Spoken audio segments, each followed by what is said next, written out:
Hello and welcome to the Yarn Parlor. I'm Allison. You can find me on Instagram and Ravelry as alevitt1. This is my podcast about knitting, spinning, and knitwear design. Today I'm going to talk about my June, it's June 1st, Wednesday. This is episode 19. Half my intro, I'll just forget that. Welcome any returning and new viewers. And now what I will talk about in this episode is my June sock and swatch yarn, my whips, my swatch challenge from May, and the SpinAlong. The research topic for May was cast on and bind off, so I'm going to add a page into the Ravelry group. You can find show notes for the Ravelry group, in the Ravelry group. That's supposed to be part of the intro. Okay, so cast on, bind offs, couple of links, and a book that I purchased that I found helpful will all be in a page in the Ravelry group. You can find the link below in the description box somewhere. And for June, my sock yarn is from Kaleidoscope Dye Works. She can be found on Etsy, and I've shown this before if you are a returning viewer. So you've seen this yarn before, but it was part of my sock challenge, one of my skeins for the sock challenge. So this yarn is called Doodle Art. It's her Everlasting base. It's 75 merino superwash, 25 nylon, 100 grams, 463 yards. And it just has like this rainbow of colors with black in between each color.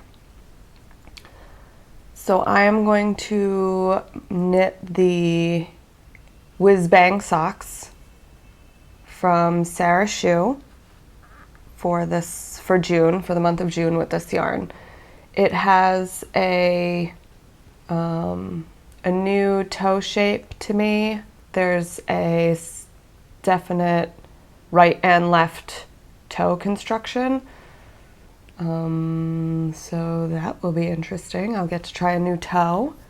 And the heel is called the Bootylicious heel, I believe. That's what I wrote in my notes, but maybe I had other things on my mind when I wrote my show notes. So it's a new heel construction, a new toe construction. It is a slip stitch pattern, and I've really been enjoying my Thing 1, Thing 2 socks from May, continuing on into June. It's a different slip stitch pattern, but I think it'll work really well with all these different colors kind of slipping into different rows. So that's why I want to try that. Plus, it is a pattern written for 2mm needles, and I wanted to try those as well. 64 stitch pattern, which is what I would need to knit with a tighter needle. Right now I usually knit with a 2.25mm. So I just bought Knit Pro Zings in 2mm that I want to try. So it's perfect for this pattern. And I believe that's it for the starting of my June socks. The swatch challenge yarn for June is this Cascade yarn, Nevado.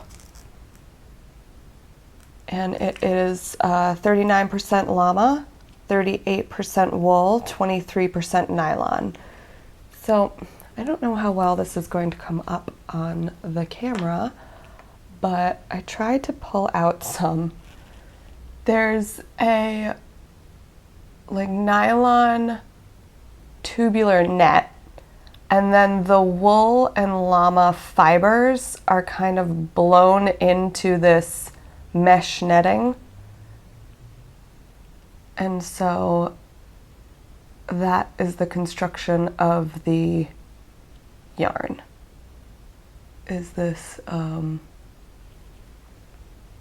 fiber blown into the mesh net, which makes it have a slight halo.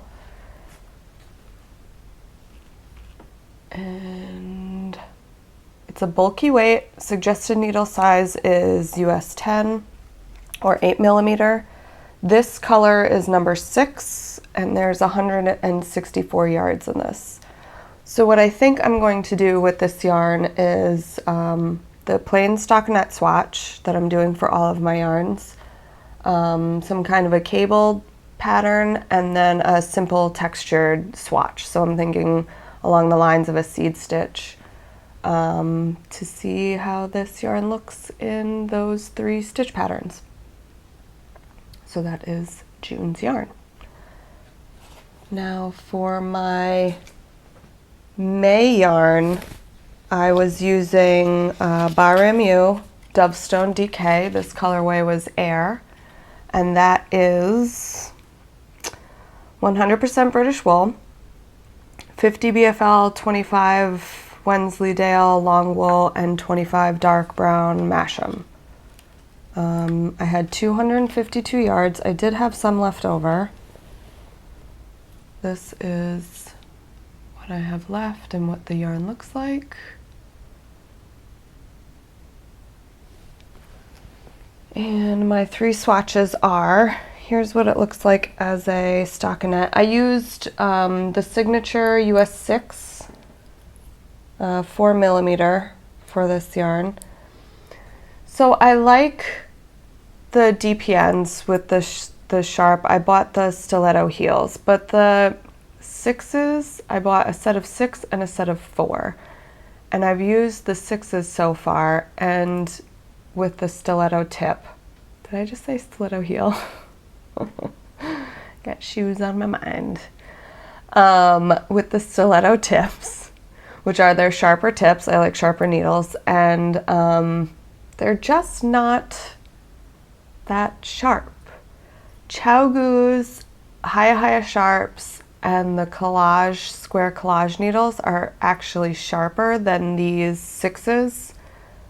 They're very sharp the smaller the needle, like my DPNs. That's why I like the DPNs, but for the 6s,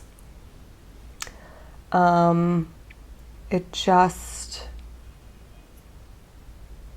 not as sharp as other needles that I own. So they're all right. Okay, so here is the stockinette swatch. And it's a nice lofty yarn.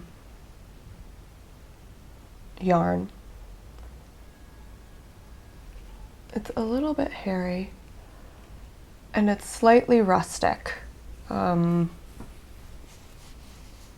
probably wouldn't knit something very close like a cowl, but a shawl if you just want to keep yourself warm. I would knit a shawl out of this if I'm not wrapping it really close to my neck, because it is a bit itchy. But I think it's perfect for sweaters. The second swatch I did, let's go in order of how I wrote this, I guess it doesn't really matter, is a textured swatch from the Sequence Knitting book, which is, I think it was like an 8-stitch pattern that's just repeated front to back.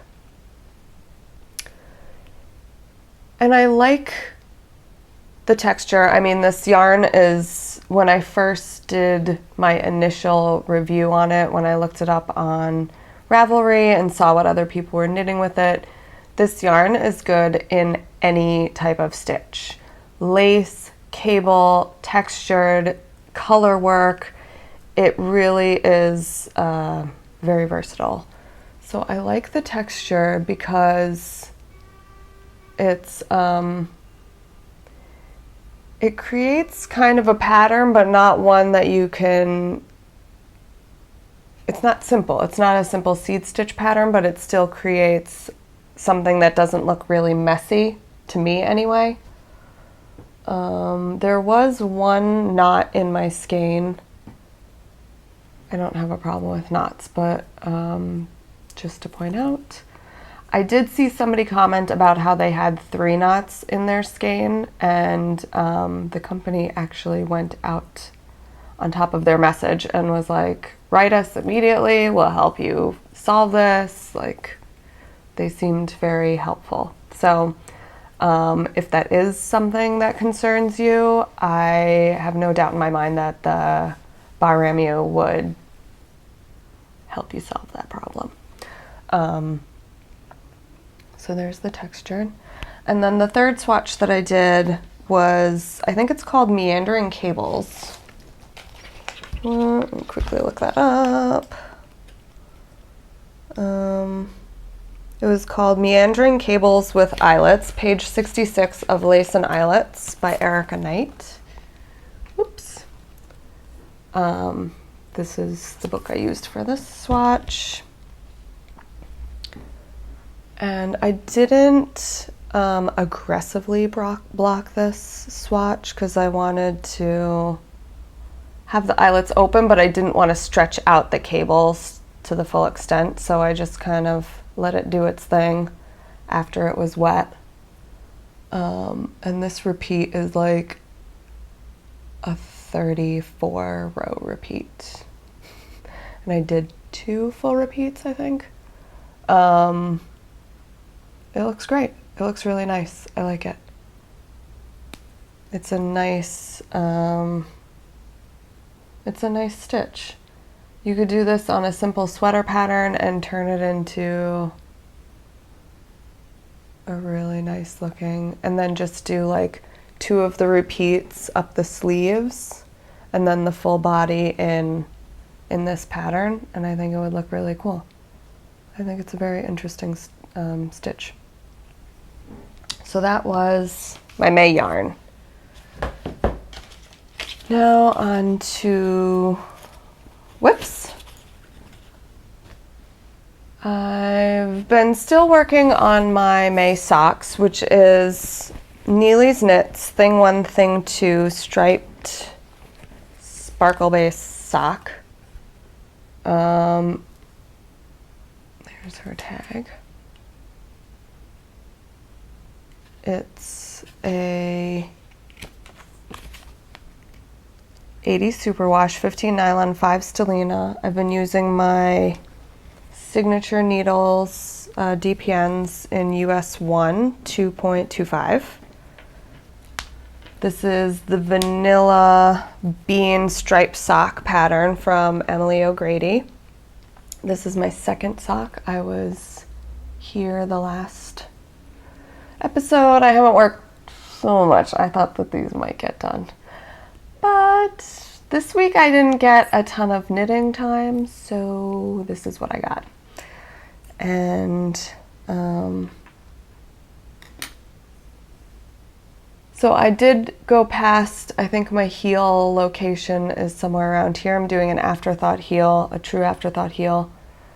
So I did get past the heel portion, and I'm into somewhere around here on the, somewhere around here on the leg.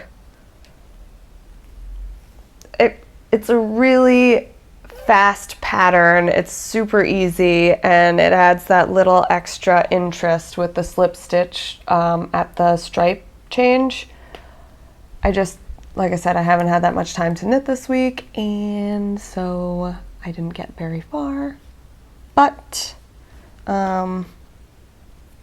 hopefully this coming week I will have more time to knit and work on this, because it's a very fast knit. Here is what I have left of the yarn, and it came with a contrasting blue. So I think it was 100 yards of the blue and 438 yards of the stripe with the sparkle. Yep. My next whip is my Garter Goodness. I've been working on that one.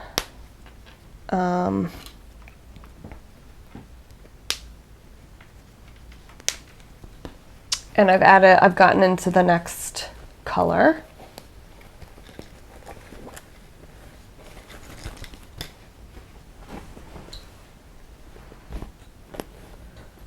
So this is the Garter Goodness shawl by Stephen West.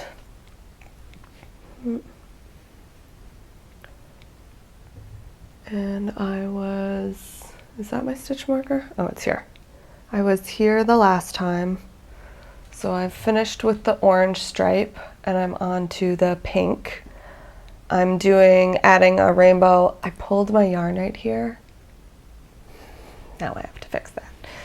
I was knitting for about 10 rows from the last time, and I had messed up on one of these eyelets, and I tried to rip down and fix it.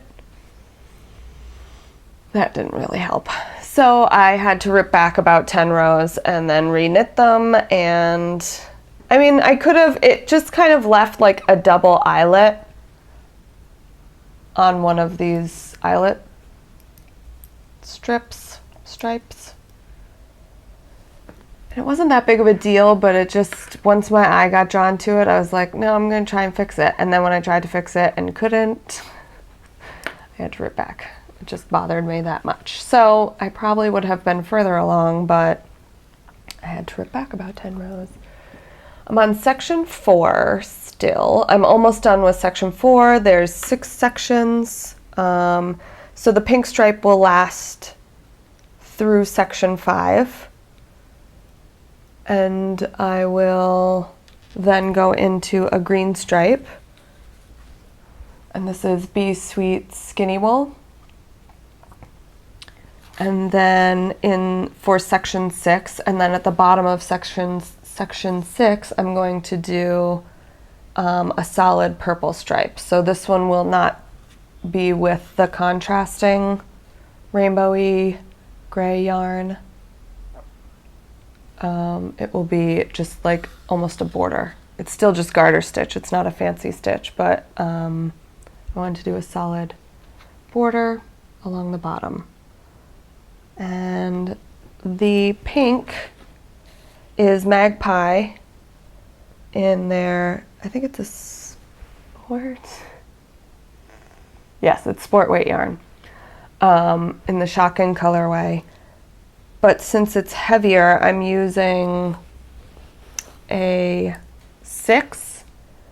But these are from Clover, and I think normally a 6 is 4 millimeters, but these are 4.25, which is fine. I actually like having that little extra.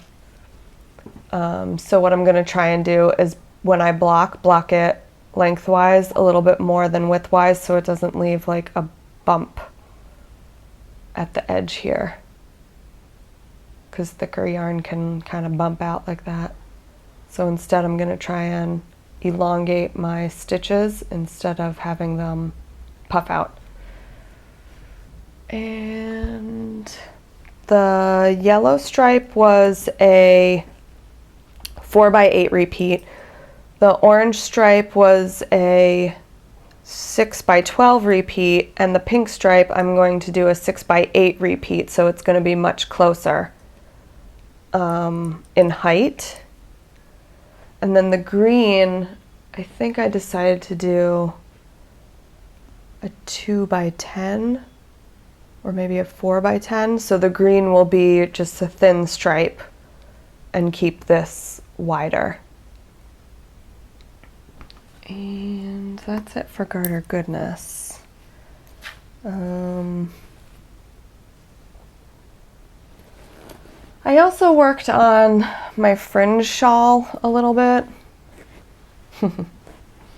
And it will be being put on hold because I hate the neon peach. So I ripped back. I had this green in the stripe on my fringe. So this is the Fringed Shawl by Stephen West. And I had a green stripe in here and I didn't like the green stripe, so I wanted to place the neon peach stripe closer to my Hedgehog Fibers Genie colorway, and I've gotten like 2 rows in and I hate the neon peach. I don't know why I try to fit the neon peach in with the Genie colorway whenever I come across it, because I don't like the way that it looks. This is the second attempt that I've tried. The first attempt was with their sock yarn on my doodler and I didn't like it.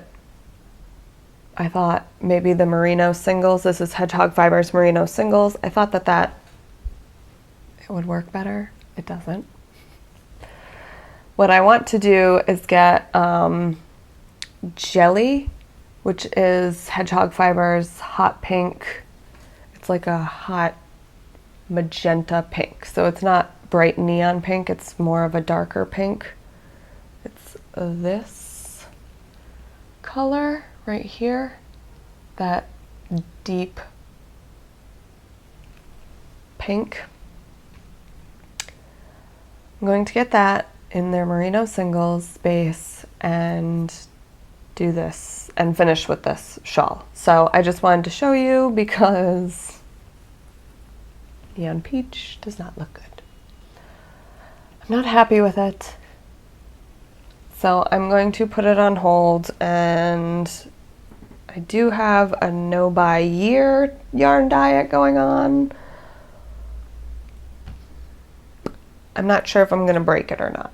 Because Jelly, I think, is a colorway that's not necessarily a limited edition. It's one that they've always offered, so I don't think it's going to be passing me by this year, and then I won't be able to order it ever again.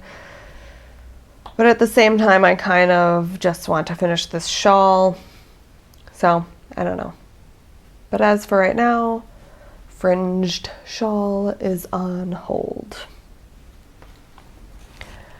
And that is what I worked on this week for knitting. Spinning, I am hosting my spin-along. It starts today, so get your spin on. And we have a coupon code for Classy Squid Fiber Co. 15% off. It's good. It's good until June 5th. So there's 4 more days. By the time I post this video, there may be 3 more days, but it's been going on for a couple weeks now, so if you haven't ordered by now, hurry up. Amanda, the owner of the store, graciously gave us 15% off. The coupon code is the Yarn Parlor, and I think it's all in caps. And yeah, so the spin-along, you do not have to use Classy Squid Fiber Co. It was just a nice discount for if you like their stuff, which I do. And she has amazing yarn for beginners, so that was great. The spin-along goes from June 1st to the, is it 30th? Yes, for the whole month of June. June 1st to the 30th, and spin any amount on a drop spindle, any type of spindle or wheel, your choice. You can spin any amount, but I would like it to be at least enough for a large size swatch, not one of those 4x4, like a 10 by 10 inch swatch. That is the minimum requirement. That is not what you should spin. You can spin as much as you want or as little as you want, as long as you can make at least a swatch out of the yarn that you spin. For the, what else did I want to say? Oh, okay. At the end of the spin-along in June, I will put a thread up the last week of June where you can post photos of your finished yarn, and you will be entered to win a prize of fiber.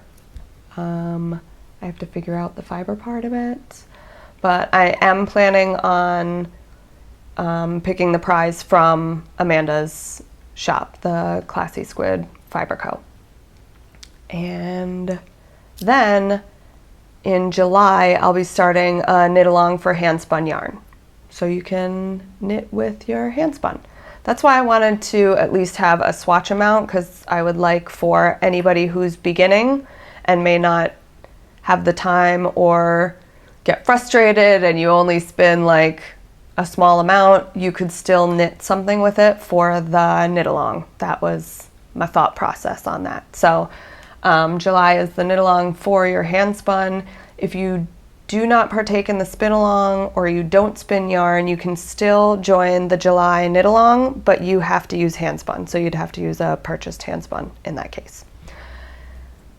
For spinning, I didn't really do anything this week because I've been trying to clear my spindles off for the spin along. Very excited about the spin along.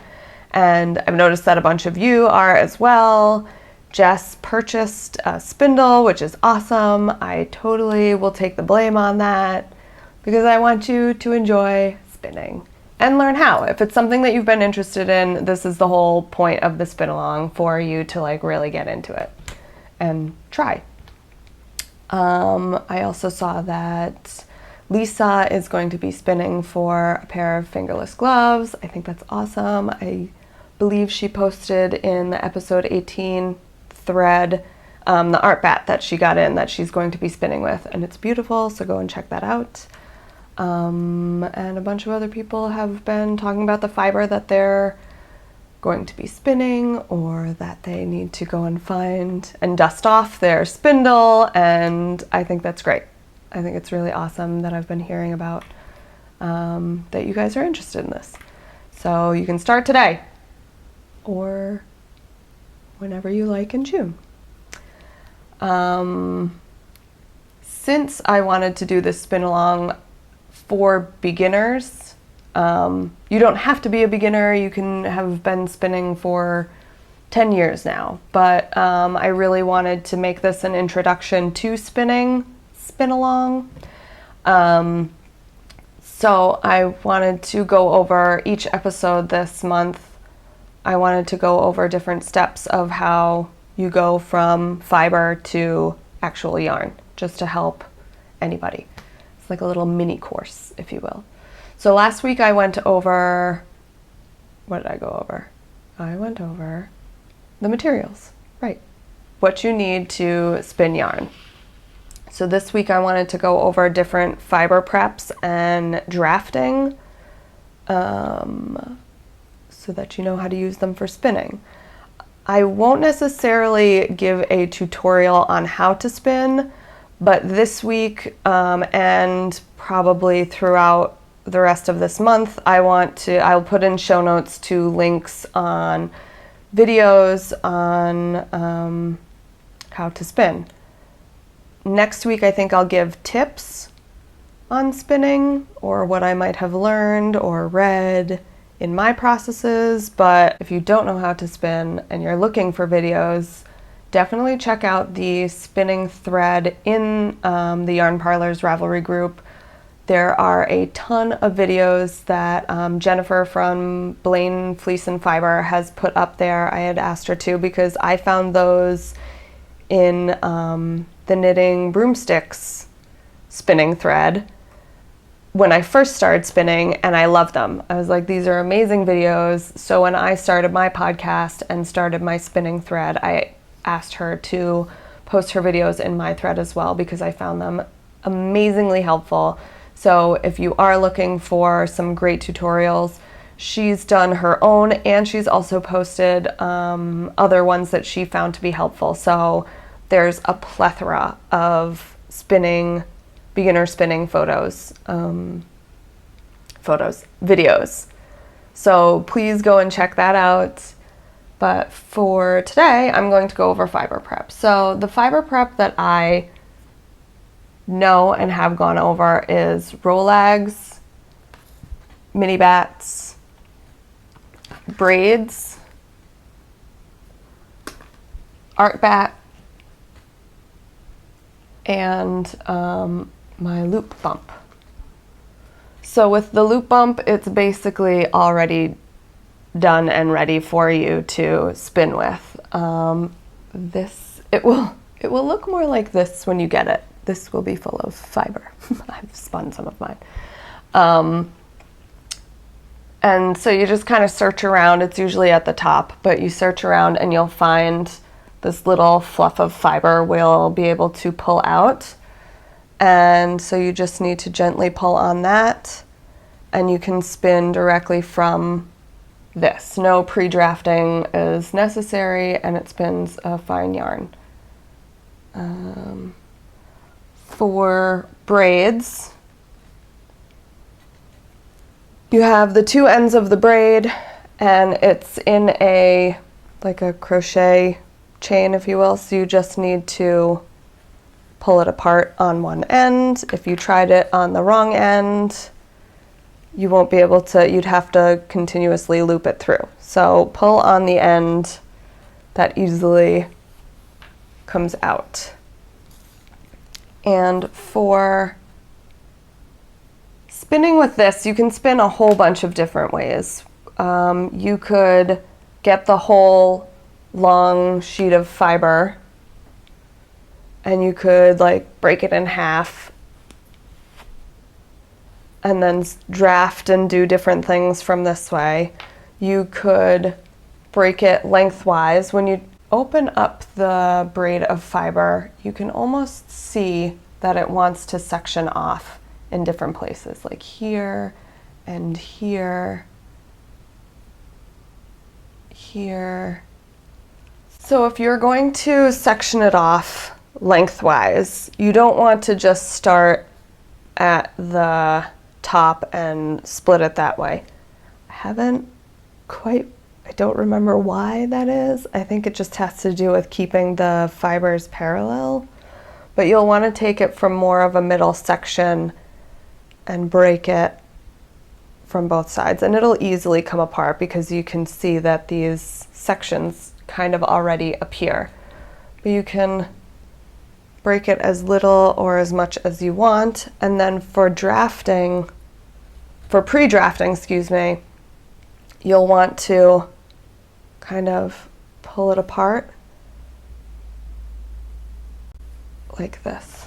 I'm doing it closer to me than I am to you, to add a little extra air. If you pull too hard, it'll just come apart.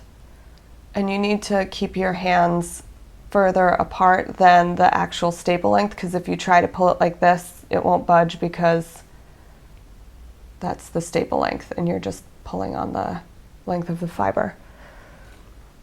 So this is pre-drafted, so it's got some air in there and it's easier to actually pull the fiber out when you are spinning with it.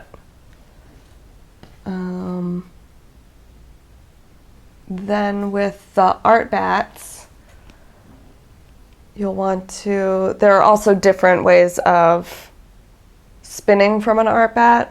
These are all just my suggestion. You can do whatever you want. But for anybody who's never spun with any of these materials, here's my thoughts on it.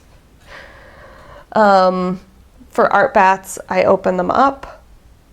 I'll grab a section from the middle and pull out as much or as little as you want to spin with. And then I spin them almost the same as a Minibat. Not too much pre-drafting because they are all already quite lofty and not condensed. The braids the fiber gets quite condensed, especially from an indie dyer. The dyeing process will also condense the fiber and compact it. So pre-drafting with a braid is highly suggested. Artbats, yes, they're pretty much lofty and pre-drafted already, but you can still work your way across if you want to just pre-draft a little bit more. Jennifer has also, in the spinning thread, done many beginner videos with a lot of the same stuff that I am going over now. So she has, and even better, I would say, because I'm trying to make a short episode, so I'm kind of trying to speed this up a little bit. But definitely check out Jennifer's videos. She has an excellent pre-draft video in the spinning thread. It's spinning tips, tricks, and techniques or something along those lines. For Minibats, you'll get them looking like this. And Minibats are basically a big bat already chunked into the strips. So you'll undo your Minibat. These are, I found that these are my favorite to spin with, actually. They're so fun with all the different fibers usually blended together, and I like working with this size fiber prep when I'm spinning. I don't know. They're my favorite. So again, they're pretty much fluffy and airy, and not too much pre-drafting needs to go in with them, but again, you can just pull it apart a little bit just to add a little bit more air and looseness to help when you are spinning, so that you get a more consistent yarn. And then the Rolegs. You can, for the Rolegs, I've heard that a lot of people will pull it apart right in the center, and that gives you something to start with, because the ends, or else you'd have to kind of take a little bit from the end, which is also doable, but this kind of creates that already for you. And that's how you would spin from a Roleg. I'll do a little searching. Maybe I'll put some links in the show notes to show you how different fiber preps, because I know that I've seen one for Rolegs. So I will put those links in the show notes on spinning with different fiber preps.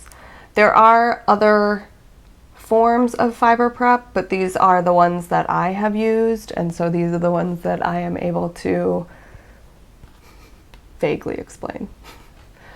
Next week I will be going over, for spinning, just some tips and tricks maybe on spinning, and I hope you guys enjoy and have fun. I'll throw in a thread in the Ravelry group for you guys to share what you're going to spin with and your processes, and if you're having any troubles, any questions, anything at all, please ask. If I don't know the answer, I will absolutely look it up, because I think this is a great learning experience for all. Thank you for joining me this week. I hope you come back next week or hit the subscribe button, and yeah, next week I'll start showing some of my spinning and more of my whips. And this Friday in Tel Aviv is the Pride Parade, which I had an absolutely fun time last year, so I'm going again this year, and hopefully next week I will have some video to show you. And I think that's it for next week.